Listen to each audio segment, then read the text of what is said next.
Hello সবাইকে, কেমন আছো সবাই? আশা করছি সবাই ভালো আছো। আর আজকে আবারও একটা ছোট্ট ব্লগ নিয়ে তোমাদের সাথে হাজির হলাম। আজকে হচ্ছে গিয়ে শুক্রবার, আর আজকে এখানে লাস্ট স্কুল, মানে ওদের স্কুলে 5 দিন স্কুল হয়। তো ওকে স্কুলে পাঠিয়ে নিয়ে আসার পথে দেওয়ার একবারে বাজার করে নিয়ে এসছে, তো সেগুলো এখন ধুয়ে গুছিয়ে নিচ্ছি। আর আজকে রান্না হবে পুঁই শাক। অনেক দিন ধরে পুঁই শাক খেতে ইচ্ছে হচ্ছিলো, তো পুঁই শাক হবে, আর হবে পটল দিয়ে চিংড়ি। আর বেসিক্যালি আর কিছু করব না। ফ্রিজে গতকালের একটু ডাল ছিল, তো ভাবলাম ওটা দিয়ে আজকের দুপুরের মেনু হয়ে যাবে। তো দেখো একদম টাটকা টাটকা সবজি, সব সবজিগুলো কিন্তু প্রতিদিন আমি এরকমভাবেই ধুয়ে রাখি। তারপরে আমরা রাতে প্রতিদিন মেথি ভিজিয়ে রাখি, সেই মেথি ভেজানো জলটা আমরা দুজন খাই, মানে আমি আর আমার যা। তো ওই যে জলটা ছেঁকে দিচ্ছে, আর আমি এখানে চলে এসেছি ফ্রিজ থেকে মাছ বের করতে। মাছ ফ্রিজে আছে অনেক রকম, কিন্তু আজকে একটু চাদা মাছ ছিল, ওটা বের করলাম। আর চিংড়ি মাছটা বের করে নিলাম, চাদা মাছটা ভাজা করব। আর অনেক দিন পর আজকে দোকান থেকে পরোটা নিয়ে আসা হয়েছে, আর তোমার সেটাই খাচ্ছি। আর দোকানের খাবার কিন্তু খেতে ভালোই লাগে, কিন্তু তেমন আমরা খাই না।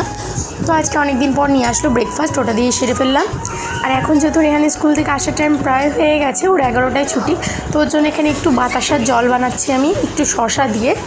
এটা একটুখানি ভিজিয়ে রাখবো, আর এর মধ্যে পাতিলেবুও অ্যাড করবো, আসলে পরে ওকে এটা দিয়ে দেবো। আর ওদিকে ভাতও চাপিয়ে দিয়েছি, যেহেতু অনেকটা সকালেও যায়, তো ওকে তখন একটু হালকা খাবারই আমি দিই। আজকে যেমন একটু অল্প দুধ দিয়ে 4টে বিস্কুট খেয়ে গেছে, তো ওর জন্য কুমড়ো সিদ্ধ দিয়ে দিয়েছি। আর আর্য এখনও ঘুম থেকে উঠেনি, উঠলে ওকেও একবারে ভাত খাইয়ে দেবো। তো এখানে মাছ ভাজা করছি, মাছটা ভাজা হয়ে গেলেই ব্যাস ওদেরকে ভাত খাইয়ে দেবো। ভাতে একটু কুমড়ো সিদ্ধ দিয়েছিলাম, আর কুমড়োটা এত বেশি টেস্টি ছিল, আর পুরো ঠাসা। আর এদিকে পটল ভাজাটা বসিয়ে দিয়ে ওদের ভাতটাই যে বেড়ে নিয়েছি, আর একটু কাঁচা তেল দিয়ে দিচ্ছি সেদ্ধতে, আর ব্যাস মাছ ভাজা। এবার বসে পড়ে ওদের খাওয়াতে। আর আজকে সকাল থেকে আমার গাছগুলোতে জল দেওয়া হয়নি, তো ফার্স্ট একটু জল দিয়ে দিচ্ছি। আর রান্নাটা ওদিকে হয়ে গেছে, সকালে একবার গা ধুয়ে নিয়েছিলাম, তারপরে রান্না বসিয়েছি। এখন আবার মাথা ভিজিয়ে স্নান করবে, এর ফাঁকে একটু আইসক্রিমও খেয়ে নিলাম। আর ব্যাস চাদরটা চেঞ্জ করে নিই, কারণ এই চাদরটা পাতা হচ্ছে 3 দিন হয়ে গেছে, আর বাচ্চারা আইসক্রিম খেয়ে একদম চাদরটা আঠা করে ফেলেছে, তাই চাদরটা পাল্টিয়ে নিচ্ছি। আর এই চাদরটা পাচ্ছি, আর এই চাদরটা কিন্তু আমার একটা অনেক বেশি পছন্দের চাদর, দেখতে কিন্তু এটা ভীষণ সুন্দর। তো দেখতেই পাচ্ছ, দেখো কত সুন্দর দেখতে, মাঝখানে সুন্দর কাজ করা রয়েছে।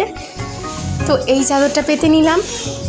আর আজকে এত পরিমাণে গরম পড়েছে হুট করে, কি বলবো, মানে অস্থির করা একটা গরম, সে আর বলার বাইরে। এত গরম, মাঝখানে কি সুন্দর বৃষ্টি হচ্ছিলো, কিন্তু আজকে মানে সকাল থেকে ভীষণ গরম। তো ঘরটা পরিষ্কার করে নিচ্ছি। আর রেহানের আই কার্ডটা আজকে স্কুল থেকে রেহান রিসিভ করেছে। আই কার্ডের ফটোতে কত বড় বড় লাগছে ওকে দেখতে। এই যে ঘর গোছানো কমপ্লিট, আর কয়েকটা জামা কাপড় আছে, গতকাল মেলে দিয়েছিলাম জানলায়, তো সেগুলো এখন ভাঁজ করে জায়গায় রেখে নিচ্ছি। আর ঘড়িতে দেখতেই পাচ্ছ 11:30 মতন বাজে। আর ব্যাস এখন জামা প্যান্টগুলো ভালো করে ভাঁজ করে ঢুকিয়ে দেওয়া হয়ে গেল। আর ওই থাকে আমি স্নানটাও সেরে নিচ্ছি। আর আজকে যেহেতু বৃহস্পতিবার, তো আজকে ঘট বসাবো, তো সেই কারণে এই যে ধান দুব্বা দিয়ে ঘরটা বসিয়ে দিলাম। আর তোমাদের ভিডিও ফার্স্ট টাইম একটা ভুল বলেছিলাম, আজকে শুক্রবার না, আজকে বৃহস্পতিবার। কালকে শুক্রবার, কালকে থেকে রেহানের গরমের ছুটি পড়ছে, তো স্কুলে যাওয়ার ঝামেলা শেষ। আর এখানে এখন লাঞ্চ করে নিচ্ছি। আর লাঞ্চ করে নিয়ে আমি একটু স্কিন কেয়ার করে নেবো। স্কিন কেয়ার বলতে এখানে একটু সিরাম লাগিয়ে নিচ্ছি, আর চুলেও একটু সিরাম লাগিয়ে নেবো, ব্যাস হয়ে যাবে। তারপর একটুখানি ঘুমাবো। যতই গরম পড়ুক, দুপুরবেলা একটু না শুলে শরীরটা কিন্তু খুবই খারাপ লাগতে থাকে।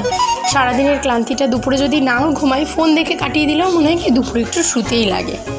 তো এই যে শুয়ে পড়লাম দুজন মিলে। আর বিকেলে উঠে তো মনটা আমার খুব ভালো হয়ে গেল। ওয়েদারটা তোমরা জাস্ট দেখো গাইজ, এখনই একদম বৃষ্টি নামবে। বলতে বলতে আজকের ভিডিও এখানেই শেষ।